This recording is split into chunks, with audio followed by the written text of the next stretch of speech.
Le trophée Jules Verne, c'est le tour du monde à la voile en équipage et Francis Joyon va tenter d'en battre le record. Joyon, déjà recordman du tour du monde en solitaire, va s'attaquer au trophée Jules Verne sur un maxi trimaran de légende. Loïc Perron a remporté à sa barre la dernière route du Rhum, un multicoque mis à l'eau ce matin à Vannes. Patrick Soulabaille, Jean-Michel Piron. On aura pris l'amarre avant au ponton, si on prend une amarre flotteur ponton, du coup le bateau, ça y est, il sera bloqué. Tiens, Francis Joyon revient, mais cette fois, l'homme de tous les records en solitaire sur multicoque géant va se la jouer version équipage. Une vraie surprise dans le petit monde de la voile. Je suis surpris aussi, oui.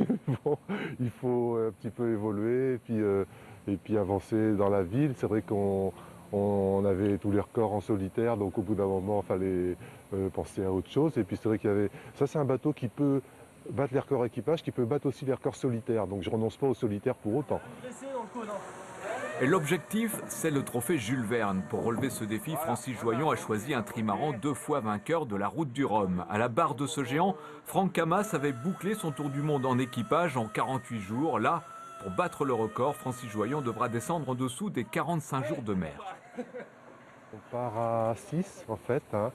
Et c'est vrai que Franck était parti au tour du monde, ils étaient 11, et avec un gréement qui était plus grand, et un bateau qui était dans une configuration aussi plus lourde, donc on s'est dit qu'on pouvait diminuer l'équipage du fait qu'on était plus léger et puis moins toilé. Voilà, c'est un peu ça la démarche. Retenez pas trop, faut qu'ils viennent, hein.